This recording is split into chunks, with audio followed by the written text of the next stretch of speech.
o texto áureo da Bíblia. Qual que é, Marta, o texto áureo da Bíblia? Vocês sabem qual que é o texto, o versículo áureo da Bíblia? O versículo assim chamado a síntese, o resumo da Bíblia. Sabe qual é esse texto? Já viram falar nesse texto? Então vamos lá, diga lá, qual é o texto? Aí não vale que ela já colocou lá, né? Queria que vocês tivessem isso no coração. Esse texto de João é o principal texto do Novo Testamento, no sentido que ele reúne nele mesmo a essência do Evangelho.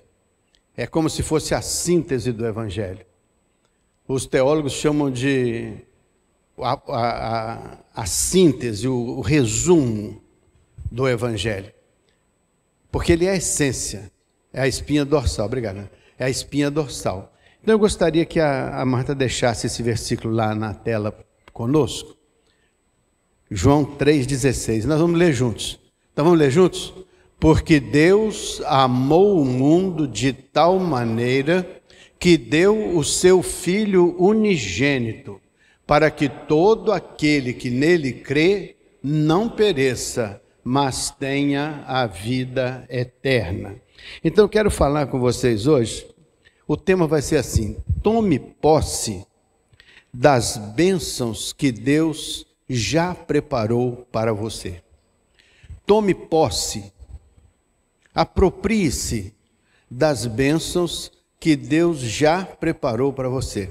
Sabe qual é o maior perigo no Evangelho? É a gente ter bênçãos preparadas por Deus para nós e nós sermos ignorantes a respeito destas bênçãos. É Deus já ter feito algo especial para nós e a gente não perceber isso. E por não perceber, não se apropria. E por não se apropriar, perde os efeitos e o que estas bênçãos significam no nosso dia a dia. A Bíblia diz: meu povo perece porque falta o quê? Conhecimento de quê? Conhecimento da palavra. E na palavra vamos encontrar o quê? O que Deus preparou para cada um de nós. Então hoje quero falar com vocês sobre isso. Tome posse das bênçãos que o Senhor já tem preparado para você. E que talvez você, por não conhecê-las ou por não transformá-las numa experiência pessoal, você perde o benefício que elas poderiam realizar na sua vida e poderiam representar na sua vida.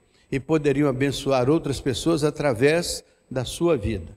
Então essa é a síntese da nossa meditação.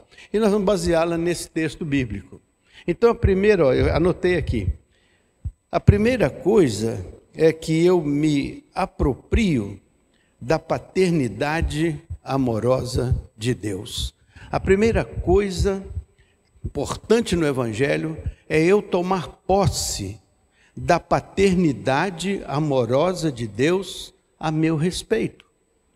Muitas vezes isso pode parecer uma coisa simples e todo mundo fala assim: ah, Deus é pai. Muitas vezes vamos encontrar a ideia de que Deus é nosso pai e nós somos filhos de Deus. Vamos encontrar isso falado normalmente, mas poucas vezes nos damos a nós mesmos consciência do que isso significa. Então tome posse do fato que você é filho de Deus e Deus tem sobre você a paternidade. O que quer dizer isso? Quer dizer que você se origina de Deus. Quer dizer que você é uma criação de Deus. Você é gerado dentro da mente e do coração de Deus. Deus, quando criou você, Ele o fez à sua imagem e conforme a sua semelhança. Então a essência de Deus, qual que é? Deus é amor. Então a essência de Deus deve ser também a sua essência. Se você se distancia dessa essência, você se distancia do privilégio dessa paternidade.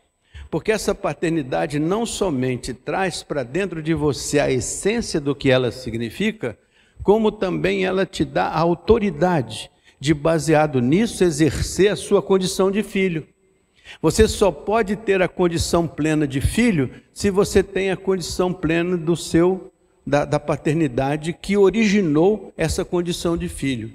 Então é muito importante que o Evangelho nos dê a bênção de nos posicionarmos sobre isso. Nós temos Deus como nosso Pai e nós nos tornamos filhos do Deus Altíssimo. Então essas duas coisas devem abrir a nossa meditação. Cadê o nosso texto, Marta, por favor? Lá está, ó. Porque Deus amou. Ele amou por quê? Porque ele tem um sentimento a respeito do mundo, ou porque ele é a essência do amor e manifestou-se no mundo que ele criou para o louvor da sua glória. Dentro do mundo, a coroa da criação é o homem, que ele criou para o louvor da sua glória. E ele fez isso por um ato de amor. Foi o amor de Deus na origem da criação. Então, quando Deus criou o mundo e criou o homem, ele o fez através da sua capacidade criativa e da essência da sua identidade, que é o amor. Foi por isso que ele criou amorosamente. Foi por isso que ele criou bondosamente. Foi por isso que ele criou benignamente. E ele criou o mundo para que o mundo fosse uma expressão do seu amor. E ele criou o ser humano para que fosse a expressão do seu amor. E deu ao homem um propósito, uma tarefa, uma obrigação, uma missão. E esta missão seria cuidar desta criação, que desde a origem foi uma criação feita essencialmente baseada no amor de Deus, e o homem deveria, como essência desta criação, como responsável do Senhor Deus para gerenciar essa criação, deveria continuar este sentimento, ou esta natureza, ou essa intrínseca identidade naquilo que o homem fosse fazer, naquilo que o homem fosse realizar, visando preservar a identidade do ato criador de Deus. Entenderam isso? Faz sentido? Sim? Sim? Então diga amém. Pronto, então estamos na mesma página, né? Em segundo lugar, eu me aproprio da minha identidade alcançada pela paternidade de Deus sobre mim.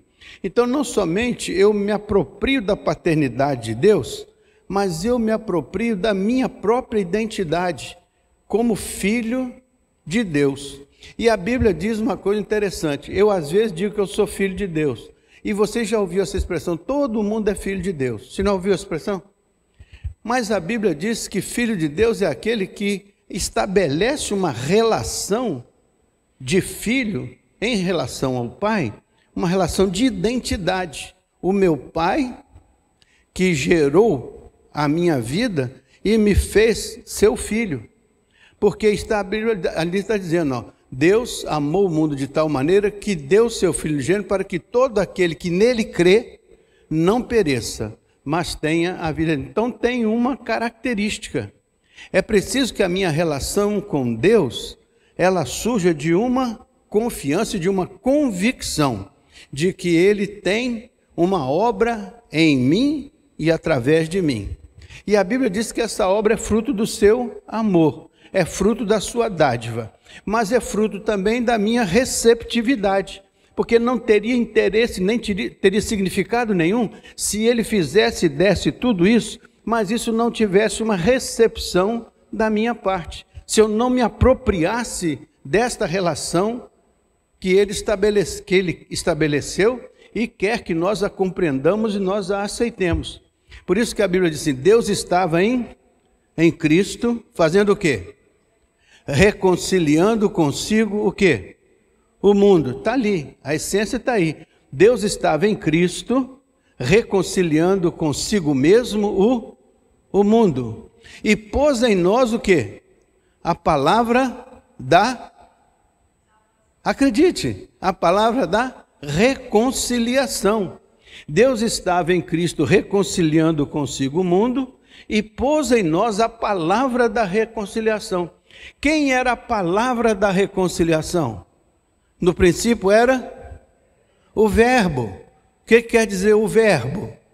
Quer dizer a palavra, a ação. No princípio era o verbo. E o verbo estava com Deus. E o verbo era Deus.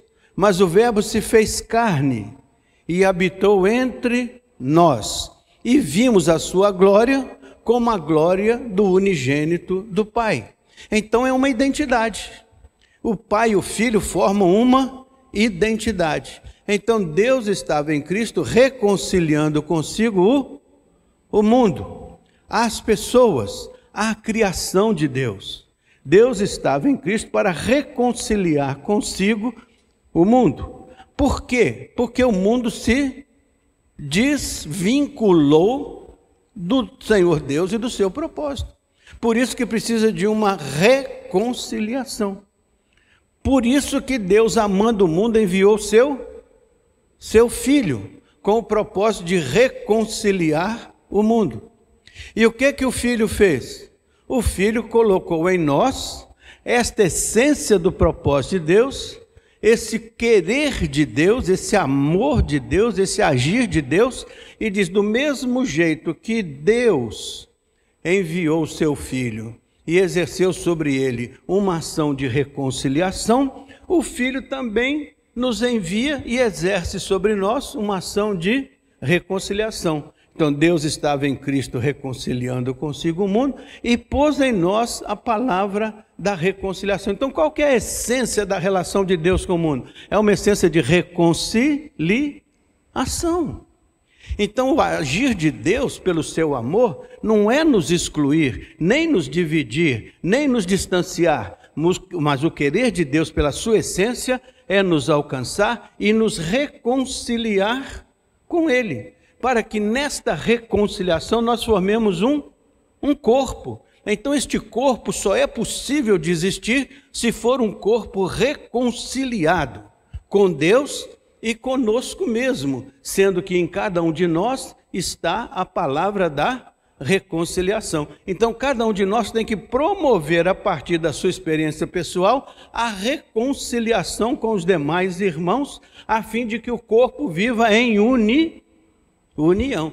Por isso que diz a Bíblia: bom e saudável é que os irmãos vivam porque foi posta em nós a palavra da reconciliação. Mas a Bíblia diz que o mundo está precisando reconciliar-se com Deus. Por isso que Ele pôs em nós a palavra da reconciliação. Para que esse corpo tem a palavra da reconciliação?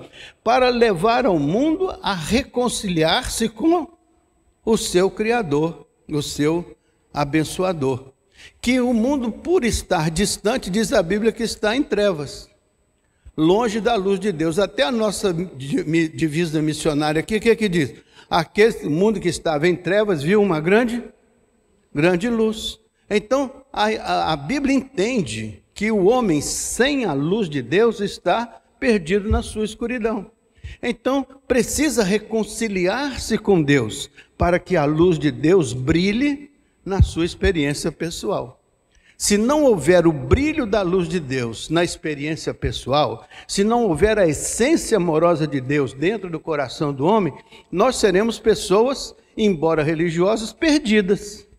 Por que perdidas? Porque não nos apropriamos dessa extraordinária bênção de Deus. Porque não fazemos disso a verdade dos nossos corações, embora possamos fazer disso a verdade do nosso raciocínio. Mas isso que nós falamos tem que se tornar uma experiência. Sem essa experiência, sem esse perceber e sentir na vida a realidade desta verdade bíblica, nós seremos apenas pessoas que repetem um jargão religioso, mas não umas pessoas que sentem a presença, o amor de Deus reinando nas nossas entranhas. A palavra da reconciliação reinando nas nossas entranhas e fazendo que a gente seja capaz de exercer no mundo a natureza essencial de Deus, que é o amor a este mundo, que deu Jesus para este mundo. E a Bíblia diz assim: assim como o Pai, Jesus diz assim, assim como o Pai me enviou, eu vos... Repitam, completem para mim. Assim como o Pai me enviou, Jesus disse: eu vos envio a vós. Então, do mesmo jeito que Deus exerceu uma ação sobre Jesus, Jesus exerce uma ação sobre nós.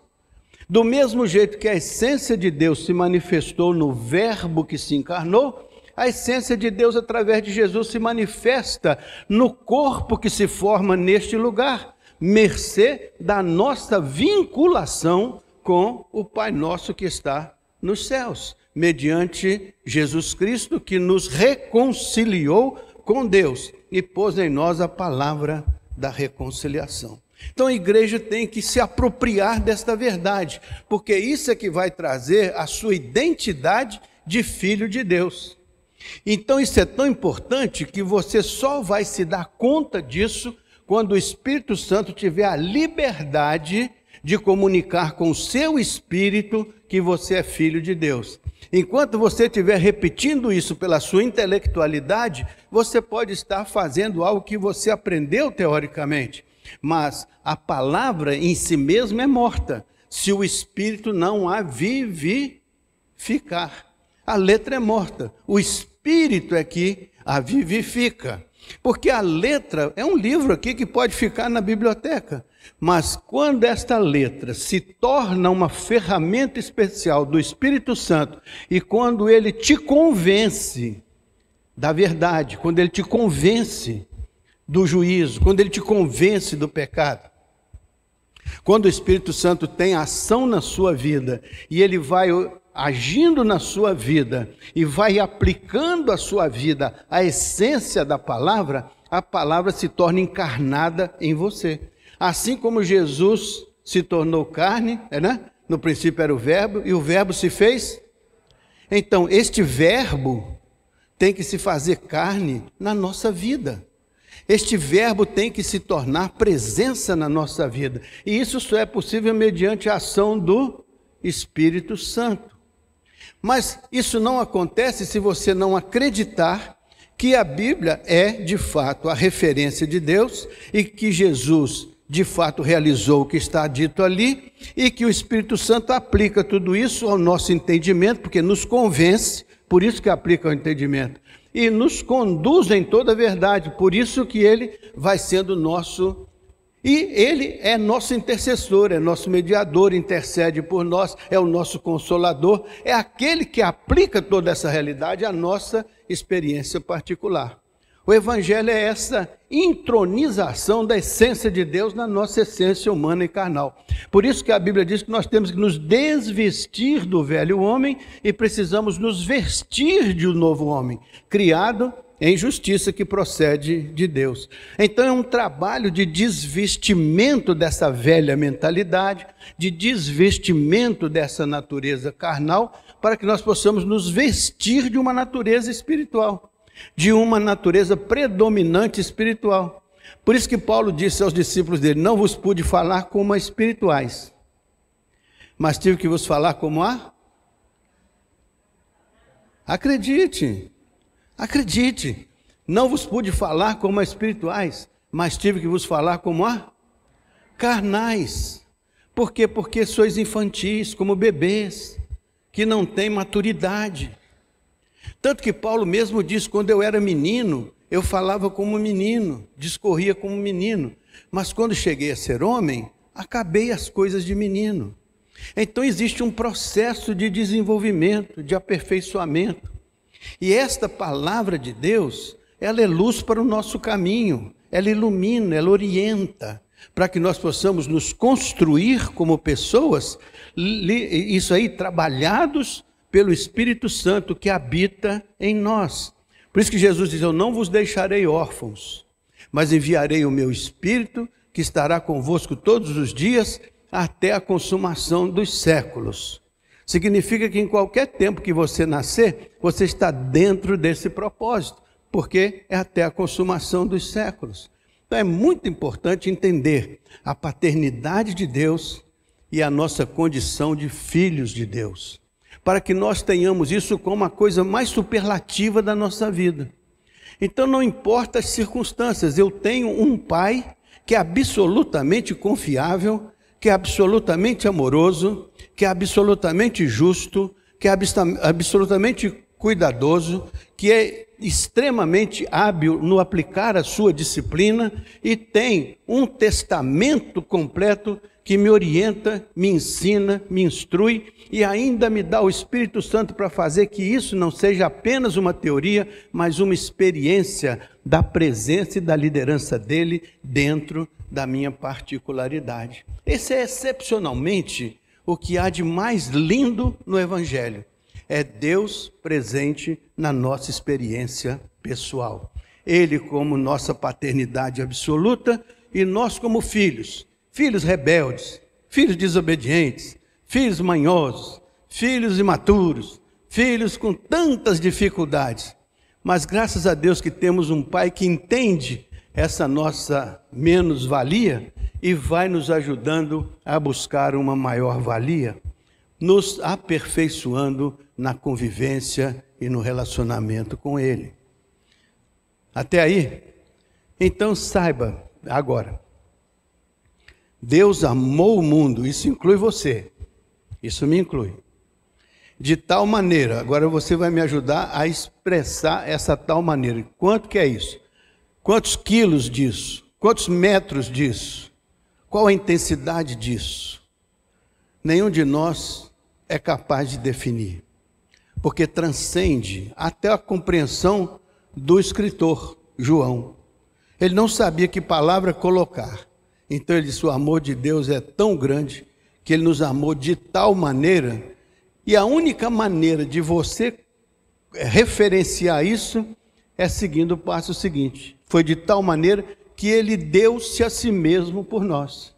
É um amor tão incondicional que ele nos substituiu, tomando o nosso lugar por amor, e deu-se por cada um de nós na execução da justiça divina, quando ele morreu na cruz para pagar o meu pecado, o seu pecado, o nosso pecado.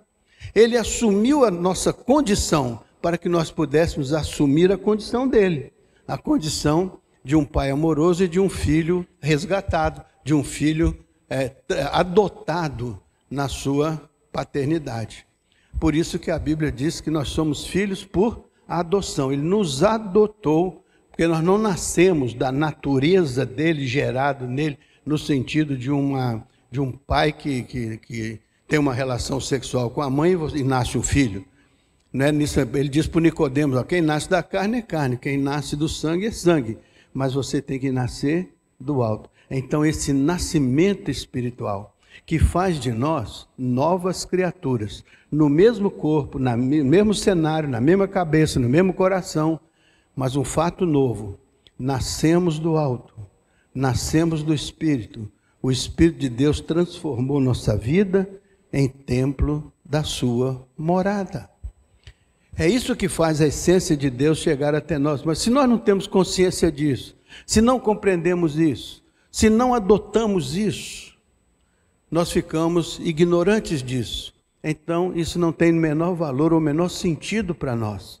Mas se nós nos dermos conta de que isto é a essência do Evangelho, e é isso que Deus nos amou e veio fazer, resgatar-nos e dar-nos vida, essa vida que tem como essência a essência divina, que é o amor que estabelece a nossa competência de nos relacionarmos uns com os outros, reconciliando-nos, primeiramente com Deus, depois reconciliando cada um de nós conosco mesmo, porque a nossa vida muitas vezes é uma vida dividida dentro de nós mesmos.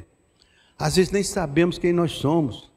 Você já viu a frase: rapaz, não sei por que eu fiz isso, não sei por que eu acabei fazendo isso, já tinha prometido a mim mesmo 1 milhão de vezes que eu nunca mais ia fazer isso, acabei fazendo a mesma coisa. A Bíblia é tão sutil que ela diz: a porca volta ao seu vômito, assim como eu volto às minhas mazelas. Por quê? Porque falta conhecimento desse poder de Deus que está à sua disposição, mas que você ignora, e por ignorar não se apropria, e por não se apropriar não se empodera do poder de Deus, que é, Paulo diz: eu não me envergonho do Evangelho, que é o poder de Deus para resgatar as nossas vidas e reconstruí-las, realimentando a nossa comunhão com Deus, ou reconciliando-nos com Deus, e fazendo-nos então conscientes da paternidade de Deus sobre nós e da nossa condição de filhos amados de Deus. Então isso nos coloca na condição de herdeiros de Deus, nos coloca na condição de participantes do testamento de Deus. Aqui está o Velho Testamento e o Novo Testamento, e Deus nos incluiu nestes testamentos. Então nós somos herdeiros do que está prometido, dos tesouros que estão nesse testamento, porque nós somos herdeiros de Deus. Ele nos incluiu no seu testamento, por isso que nós temos participação na aliança de Deus. Quando ele formou o povo hebreu, chamou Abraão e disse: Abraão, quero que você forme um povo. Em ti serão benditas todas as nações da terra. Por isso que ao longo do Evangelho Jesus chama as pessoas de filhos de Abraão. Por isso que nós crentes em Cristo entramos na aliança de filiação de Abraão, no sentido de que Abraão era a promessa de construção de um povo. Por isso que nós temos aqui este povo que se construiu como uma igreja do qual Jesus é cabeça. Por isso que aqui somos filhos de Abraão, não que nascemos da Sara, mas que nascemos da promessa, da aliança de Deus. Por isso que somos adotados como filhos amados de Deus. Não porque nascemos como Isaac, mas como nascemos de Deus do alto, e Ele nos incluiu na sua comunidade de fé, porque Ele nos adotou como filhos de Abraão. Foi o que aconteceu com Isaac, com Jacó. Jacó não, digo com Zaqueu. Você lembra que o Zaqueu queria ver Jesus? Aí ele não podia, porque era pequeno e tal, a multidão. Ele subiu numa árvore, aí Jesus surpreendeu o Zaqueu: Oi, desce aí, quero ficar na sua casa hoje. Aí o Zaqueu pensou: ixi, agora vai complicar, porque ele vai, né? Mas levou ele lá para a casa dele. Passaram um período lá. Depois desse período, eles voltam. Quando eles voltam, Jesus disse aqui: esse aqui também é filho de Abraão. Por quê? Porque houve uma transformação. Ele diz assim: ó, se em alguma coisa eu tenho defraudado alguém, eu devolvo. Ou seja, aconteceu algo dentro dele que fez ele mudar de posição, mudar de compreensão, mudar de comportamento. Mas porque antes de tudo isso, mudou de relacionamento com o divino. Por isso que Jesus declara sobre ele: esse também é filho de Abraão. É a mesma coisa que acontece com você. Jesus declara sobre você: esse também é filho de Abraão. Tanto é verdade que o Espírito de Deus comunica com o nosso espírito que somos filhos de Deus. E é por isso que nós estamos inclusos nessa promessa. É importante a igreja entender isso, porque isso é uma base doutrinária, mas é uma base experimental. A igreja é um laboratório do Espírito Santo, sabia? O Espírito Santo está fazendo todo dia experiências na sua vida, na minha vida, na nossa vida. O Espírito Santo está trabalhando experimentalmente. Vamos convencê-lo disso aqui, vamos ver o que ele consegue. Aí o Espírito Santo quer te convencer, mas você está cheio a cabeça está cheia de outras ideias, cheia de narrativas, cheia de tanta coisa, que o Espírito Santo tenta aqui, não consegue, bate ali, não consegue, porque seu coração é duro. Aquele que muitas vezes repreendido pela palavra, endurece o seu coração, será quebrantado, completa para mim, repentinamente, completa para mim, sem que haja cura. Então significa que o coração às vezes é tão duro que só vai se quebrantar no juízo. Mas o que Deus quer? Colocar em nós a palavra da reconciliação com Ele. Quer quebrantar agora enquanto é tempo, quer nos preparar para usufruir os benefícios dessa identidade, dessa compreensão. Perceba que Deus não tem nenhum sentimento de mágoa, de rancor ou de raiva contra você. Ele só quer ter a oportunidade de aproximar-se de você pela fé, para que todo aquele que nele crê, esta crença que nos habilita a esta experiência. Faz sentido? Estou parecendo um ET aqui, é? Eu estou falando das coisas celestiais, eu acho que eu estou no terceiro céu. Então, gente, vamos subir de andar, vamos subir de patamar, para a gente entender as coisas do Espírito. Porque as coisas de Deus, elas se discernem espiritualmente. Se nós não tivermos discernimento espiritual, isso não passa de uma teoria. Mas se tivermos discernimento espiritual, isso se torna a maior descoberta da nossa vida. Eu tenho um pai que, acima de todas as coisas, exerce sobre mim uma paternidade absolutamente perfeita. E eu posso ser um filho que exerce sobre essa condição de filho uma atuação também que deve perseguir a perfeição. Por isso que a Bíblia diz que Deus nos deu os dons para que nós pudéssemos exercer esses dons, querendo o aperfeiçoamento dos santos para a obra do ministério. E o ministério é desenvolver o reino aqui e agora. Então o projeto de Deus é esse aperfeiçoamento da nossa vida. Mas não é só para a gente ser um trabalhador do reino. É para a gente ser pessoas que usufruem os benefícios da construção dessa família espiritual, cuja essência está no coração de Deus e está no coração de cada um de nós. Ou melhor, disponível para nós. Está em nós, mas se nós não a percebermos, nós perdemos o melhor desta vida. Perderemos o melhor das oportunidades que o Evangelho nos apresenta. Faz sentido, gente? Então, 3. Quando eu tenho essa percepção, eu tenho que me apropriar de uma terceira bênção. Então, a primeira bênção é eu me apropriar da paternidade de Deus. Segunda bênção é eu me apropriar da minha condição de filho amado de Deus. Eu não sou um Zé Ninguém. Não adianta você querer que eu seja um Zé Ninguém. Não adianta a minha família dizer que eu sou um Zé Ninguém. Não adianta esse mundo dizer que eu sou um Zé Ninguém. Por que não adianta? Porque eu tenho a palavra do Senhor que eu sou um filho amado dele. E um filho amado de Deus não é um Zé Ninguém.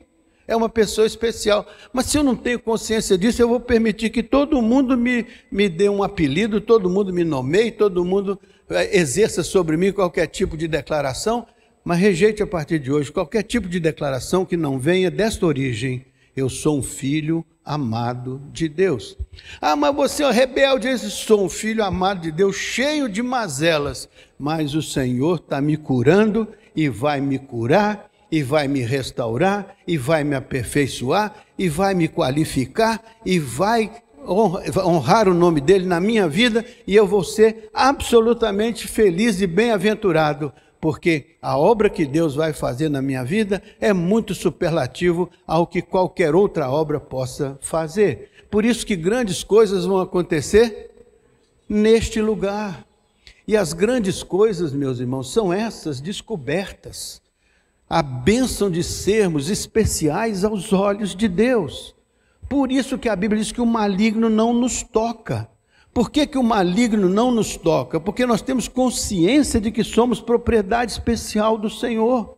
Somos filhos amados do Senhor. Mas quando não temos consciência disso, nem convicção disso, ficamos cheios de medo, cheios de insegurança. E o maligno está botando seta na minha cabeça, e o maligno está fazendo aquilo, e não sei mais o quê. Então expulse esse elemento indesejável da sua vida e entronize Cristo no trono da sua vida. Porque é isso que o Evangelho está propondo, que o Senhor tenha liderança. Por isso que a Bíblia diz, buscai primeiro o reino de Deus e a sua... Então, buscai primeiro o reino de Deus e a prática correspondente com o reino de Deus. Fazer a coisa certa. Em primeiro lugar, é sintonizar aí a sua frequência, com essa frequência. E todas as demais coisas vos serão acrescentadas. Então Deus não te abandona, Ele só organiza a ordem certa. A ordem certa é o reino de Deus, a sua justiça e as demais coisas. Quando você organiza essa ordem e vive essa ordem, você está dentro da paternidade de Deus como um filho amado de Deus. Deus não abandona a sua família, nem abandona seus filhos. Fui moço e sou velho, mas nunca vi o justo desamparado, nem o crente fiel mendigar o seu pão. Deus tem bênçãos. Aproprie-se disso, meu irmão. Aceite isso. E pela fé, todo aquele que crê, pela fé, aplique isso ao seu coração, porque na sua cabeça você já aplicou. Aplique agora no seu coração, descanse no Senhor. Tome o Senhor como alvo básico da sua vida. Deixe o Senhor, com seu amor, te guiar, te livrar, te salvar. Deixe o Senhor agir, porque Ele vai reconciliar você, Ele vai abençoar você. Amém? Então, quarto ponto. Eu vou encerrar no quarto, porque são 8, aí eu tinha que esticar muito, né? Eu vou cancelar no quarto e de noite a gente continua. De noite a gente faz os outros 4. E aí a gente pensa em como nós podemos e devemos nos apropriar das bênçãos de Deus, né? Tá certo? Tome posse. Tome posse da paternidade de Deus, tome posse da sua filiação especial diante de Deus. Tome posse do seu sentido de destino e propósito. Quando Deus te criou, antes de te criar, Ele já tinha um propósito para a sua vida, porque Ele tinha um propósito para a sua criação. Você foi a coroa da criação. Então Ele já deu para você, na sua criação, um propósito, porque já existia um propósito. Você nasceu para liderar, para organizar, para conduzir a criação de Deus, que foi feita em amor. Então você é a coroa da criação. Para que isso? Para você ficar rastejando nesse mundo? Para você ficar vivendo a míngua nesse mundo? Não. Para você ser aquele que Deus vai usar para construir, para organizar, para preservar, para desenvolver a obra que Ele criou, a obra dentro da qual Ele colocou você e a obra para a qual Ele o chamou a coordenar. Não foi assim? Deus não disse que você tinha que cuidar da criação dele? Nominar a criação, cuidar, administrar? Então você foi chamado para governar, você foi chamado para liderar, você foi chamado para desenvolver um projeto especial que Deus já tinha criado. Você só entra dentro da criação de Deus para dar continuidade ao propósito de Deus. Se você se perde desse propósito, você entra numa sabedoria animal, terrena e diabólica e se perde da bênção da sabedoria que desce do trono da graça de Deus, desce do alto, que é boa, cheia de bons frutos, procede do Pai das luzes, em quem não há mudança nem sombra de variação e é plena de realização. Então, o que é o conteúdo da nossa mente? É essa sabedoria do alto. É essa sabedoria de me conduzir à compreensão de que Deus me criou para um propósito, que é desenvolver esse mundo que Ele nos deu, para criar aqui uma qualidade especial de vida, onde Ele mesmo é o gestor espiritual disso, porque faz isso através de nós, e a gente vai ser responsável por fazer o reino dele se manifestar aqui. Se eu não sou capaz de fazer isso, se eu não tenho entendimento disso, eu vou ser massa de manobra de qualquer político, de qualquer programa, de qualquer doutrina. Por isso que a Bíblia diz que nós não devemos ser carregados por ventos de doutrina, mas temos que ser focados no propósito de Deus ao criar este mundo, ao criar a nossa vida. E o que Ele quer? Que todo aquele que nele quer não pereça, ou seja, que não tenhamos a extinção da nossa condição, mas que possamos superar as nossas dificuldades e alcançar a vida plena, a vida eterna. E a Bíblia diz, qual que é a vida eterna? O que é a vida eterna?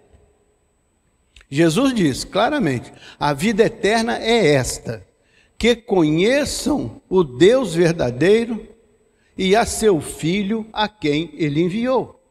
A vida eterna, então, tem esse conteúdo de conhecimento. É conhecer Deus e conhecer a obra do seu Filho. Porque nesse conhecimento, os olhos do seu entendimento vão abrir e você vai perceber, não do jeito que o diabo queria, quando ele disse para Adão, seus olhos vão abrir e vocês vão ser como Deus.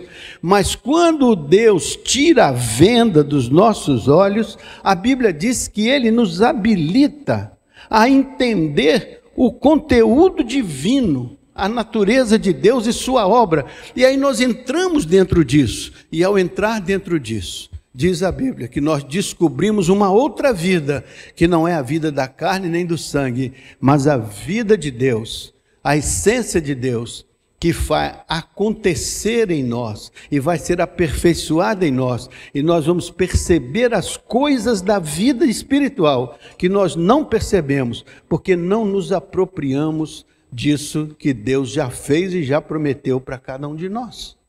Nós ficamos longe disso, discutindo as mazelas humanas, brigando uns com os outros, discutindo as coisas políticas, as coisas econômicas, as coisas do dia a dia, e nos perdemos da essência, que é Deus governando em nós e através de nós o seu reino neste mundo, que é um reino de amor, de união. Ó, quão bom e quão suave é que os irmãos vivam, hein?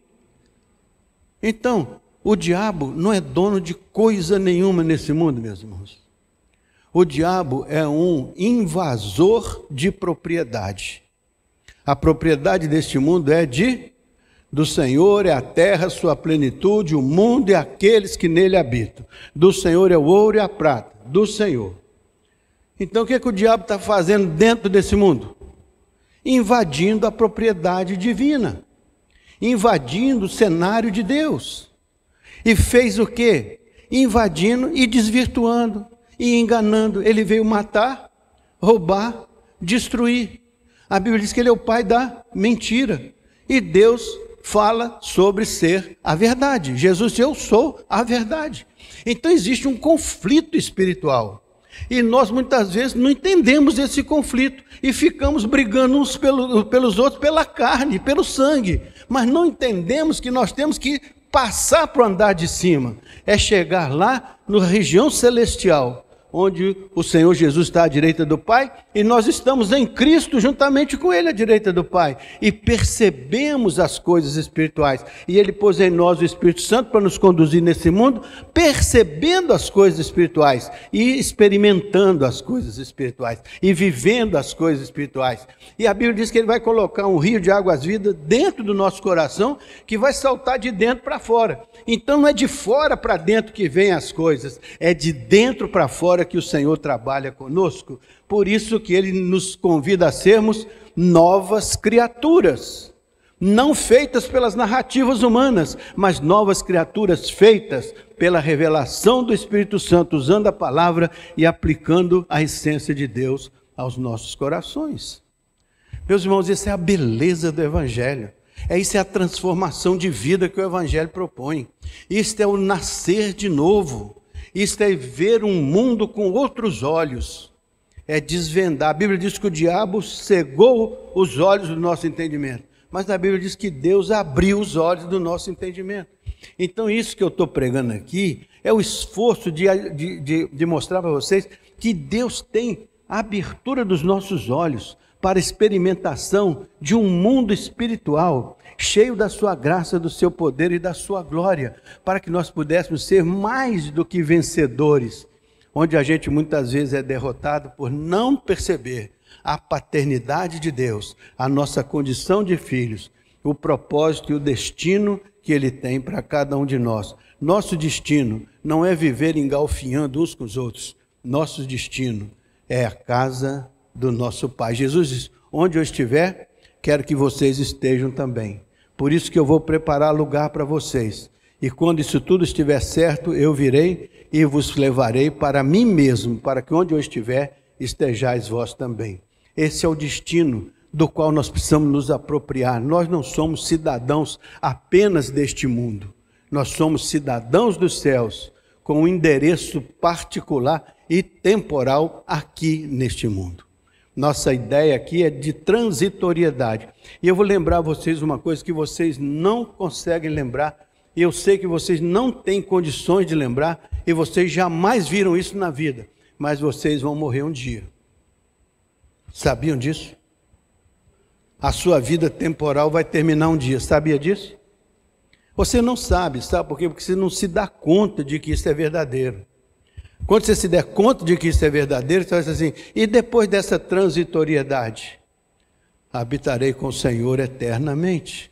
Então existe essa bênção que é sua, mas você não se apropria dela e fica gastando essa temporalidade em tanta besteira, em tanta superficialidade, em tanta bobagem, que você poderia ganhar muito mais se você percebesse que existe uma essência divina que faz de você um filho, e você seria o provedor de reconciliação, ao invés de ser o provedor de divisão, de discussão, de conflito, de briga, de guerra, de falatório, de adultério, de prostituição, de droga. Você não é presente nesse mundo para participar destas coisas. Você é presente neste mundo para trazer a essência de Deus, o amor de Deus, para a experiência desse mundo, onde Ele deu seu Filho para que todo aquele que nele crê não pereça nessa mazela, mas tenha o dom da vida, que faz nascer um rio de águas vivas de dentro para fora. Olha que beleza é uma igreja, que beleza é o corpo de Cristo. Mas se nós não percebermos isso, e se não nos apropriarmos disso, ficaremos vivendo na carne, no mundo, nem sei. Ficaremos vivendo muito longe do potencial de Deus para nós. Amém, meus irmãos? Então de noite a gente continua, tá bom? Tem mais coisas que você precisa saber e das quais precisa se apropriar, para que você se sinta um cidadão do reino dos céus, não para julgar os outros, mas para abençoar os outros, abrir o seu entendimento, para que eles possam perceber que em Deus existe uma vitória muito grande, extraordinária, e todos nós podemos alcançá-la. E o mundo pode ser muito mais criativo, muito mais inteligente, muito mais, assim, vamos dizer, amoroso do que tem sido, porque é muito bom que os irmãos vivam em união. E Deus colocou em nós a palavra da... Acredite, meu irmão, Deus colocou em nós a palavra da... Mas acredite mais ainda, Deus colocou em nós a palavra da... Toda vez que você abrir a sua boca, tenha certeza que sai da sua boca uma palavra de reconciliação. Tanto entre os irmãos, como de todos os irmãos com Deus poderoso da criação. Diga assim, toda vez que eu abrir a minha boca, vai sair da minha boca uma palavra de reconciliação entre os homens com Deus e entre os homens entre si. Chegou no final cansado, mas chegou. Importante é isso. Deus renova as forças a quem não tem nenhum vigor. Então não desanime. Se você chegou no final dessa frase, cansado, não acreditando, desperta tu que dormes, e Cristo te esclarecerá. Amém?